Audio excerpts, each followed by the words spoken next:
not even opening up, excuse me, finding the mid game with just mass roach, something we've seen before, but it is again offbeat.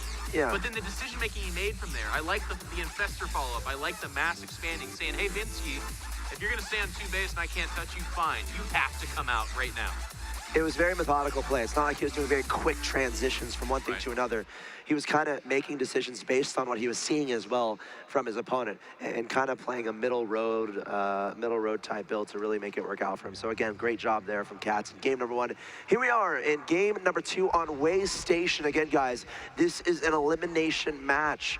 If binski loses this game, he will be out of Lone Star Clash number 3. And no one wants to be out of Lone Star Clash number 3, but Jeff, why don't you go ahead and introduce our gentleman in the top left? Sure. Spawning with the gigantic version of Way Station in the top left-hand corner from Team Light, it is binski. Team Light, a team that a lot of players came from, but I believe they kind of closed their doors and moved on. binski representing that old school team, loving it. Still, obviously they're all still very great friends. Yeah. I think I saw Zeris here, and they're all having very animated conversations, which is great to see. Of course, his opponent in the bottom right-hand location, representing Team Root Gaming. He's 1 game away from advancing to the final match of his group. How far will he go in Lone Star Clash number 3? He is CatZ. You know, you bring up a good point. With this style of groups, I can't remember who said this, but I really liked it. They lost the first series. Gandhi.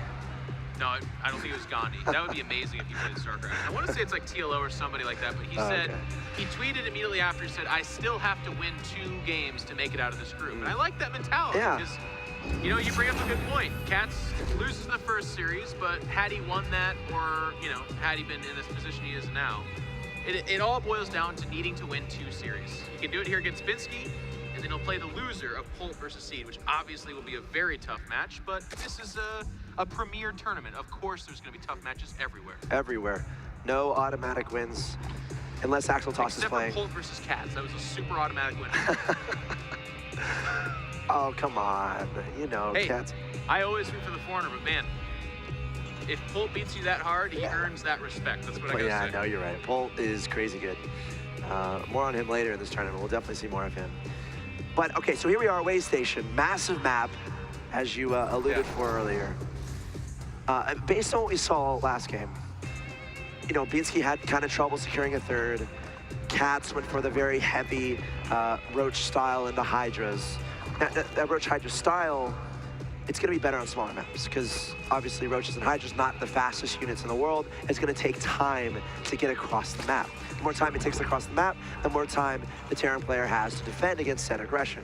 So that being said, what kind of direction do you expect these players to go in based on what we saw in the last game and considering the map? Well, that's a really good point you bring up.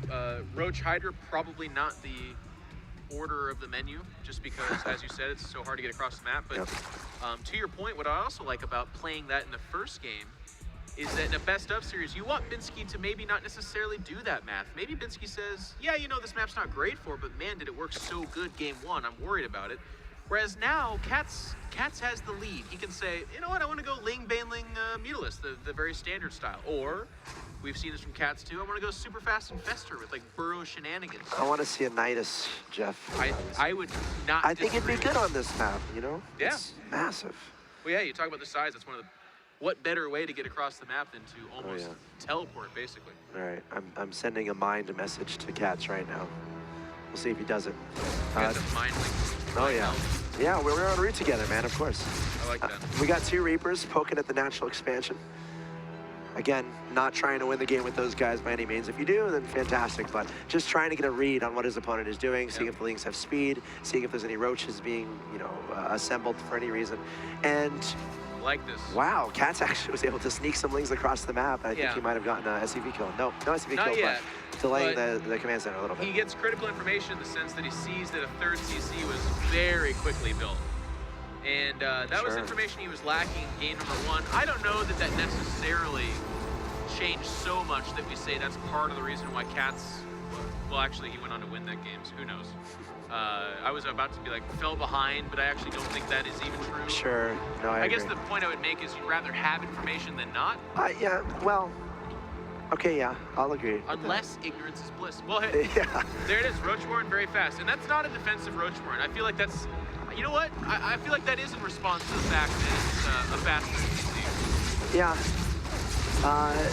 You know, a spine crawler, it's gonna have utility as the game goes along, and with that choke point into the natural, that's a great place for that spine crawler. And it's gonna make dealing with these Hellions and Reapers a little bit easier. Of course, the Queen gonna come out and help a little bit. But at this point in the game, we're seeing the pacing kind of reveal itself. The 3 command center from binski, he wants to go to that macro game. The question is, what is CatZ gonna do? And I think we just got the answer. Oh yeah, this timing attack was something that I really do feel like CatZ just reached into his brain and called up because he knew what he was facing. It's going to be a tall order. We can see the roaches are coming out. There's a brilliant scan. Oh, and I love this from CatZ. I really do. Watch. That lair is a fake, because if you look at the natural, it's baneliness. So these roaches are going to make the slow, long walk across the map. Yep. And then cancel that lair for me. Do it for me, CatZ. Well, all right, we'll come back to it. But then he's going to go speedling behind this and baneling bust the back door.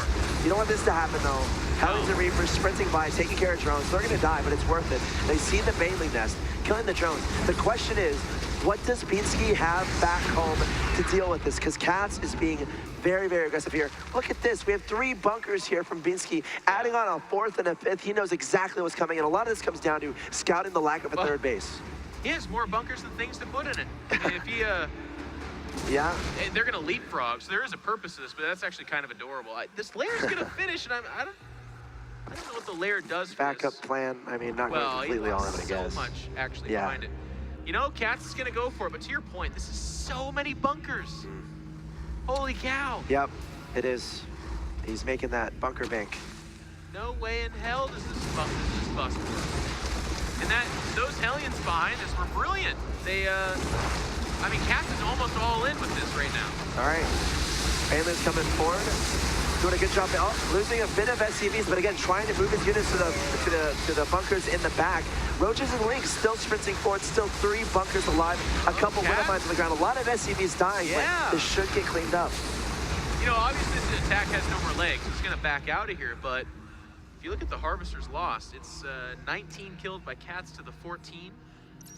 The unfortunate thing is, well, I think what I would say is with that 3rd CC, I still give the edge to binski. I feel like despite the explosive production of CatZ, because he doesn't have a 3rd hash at all, he's now, you know, he's heading over there to do one now.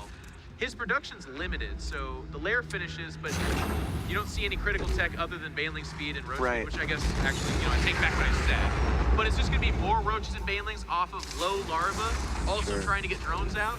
That doesn't sound that scary to me. It just doesn't.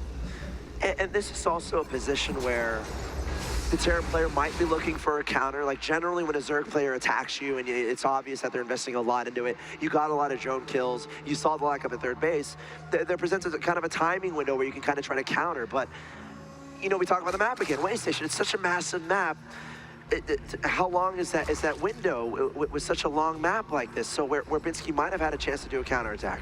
Maybe that doesn't necessarily exist on a map like this, so it looks like he's going to make that decision instead of doing a potential until counter. medevacs Sure, you know, might wait for those medevacs and then go for that push, but you know, it's interesting seeing how all these timing develops and what these players are potentially thinking as far as aggression and defense is concerned based on the length of the map.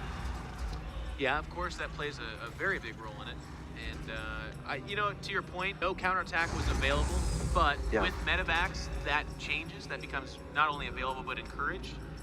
And I feel like in that interim, I don't know that binski lost anything. I don't think he wanted to hold off that attack and then be like, you know what, let's get right out on the map, because really one of the only ways he could relinquish his lead would be to give in to that aggressive CatZ style. And he might not even commit 100% with this. Something Terrans do will, of course, try to get their opponents to just make a lot of units instead of drones. We'll have to see how far he goes. Well, it's an attrition matchup. He's going to push out here. He's already pushing back the creep. And he doesn't have enough medevacs to evacuate everybody, but under the kind of protective umbrella of the Widow Mines, if you will, binski seems to be okay holding back over here, and he's going to jump right back into that drop boat that he was in game number 1, where it felt like it was something that CatZ was having a tough time with. In fact, it was the only thing CatZ was having a tough time with. So CatZ, he has 41 drones. He's massing up units. he has blood on his mind. He's going across the map. Yeah. There's a counterattack from Binski. Sees nothing at the third, and that's setting off some alarm bells. Binski's going to do a lot of damage in the background, but I'll tell you what, there's a lot of roaches and almost an equal part number of Bailey's out here. And right now, there's nothing but Marines in a single bunker. Binski's got to make the hard choice. He's trying to defend here, because if he does, he's going to get ran over. The natural of CatZ is getting absolutely wrecked, but inside of Binski's base, he too is running out of units. Yeah, it's going to get weird. Bunker's a little late. Roaches and Banelings destroying everything in this natural expansion. Meanwhile, yeah, weird indeed. We got Widow Mines, Marines, Marauders still alive in the natural expansion of CatZ, still trying to make units to deal with that. Meanwhile, sending a bunch of Lings across the map to reinforce this initial force. But Binski, remember, he has his base, his third base still alive in the bottom left, which CatZ. Okay, here's the thing. CatZ's army is way stronger. However, we're about to see if that's going to hold up. There is a bit of an army inside the main base for Binski. Widow Mines left to be burrowed with no detection here, but everything else is dead. Okay, these roaches and Lings will kill the SCVs. But if you look at the base of CatZ, his natural is riddled with Widow Mines. It looks like he might be able to clear that up. You know what? This seems to be a pretty clear advantage for CatZ right now. Binski, his units are coming out as they die. Yeah. I mean, that's the key. You got to get the production of the Terran, and that's exactly where CatZ is. So. Oh, Baneling, they just killed every Marine at the natural. Yeah. Oh. I don't know. I don't know what CatZ is able to hold back up. Can do. Yeah. It's drones versus Marauder and some Widow Mines.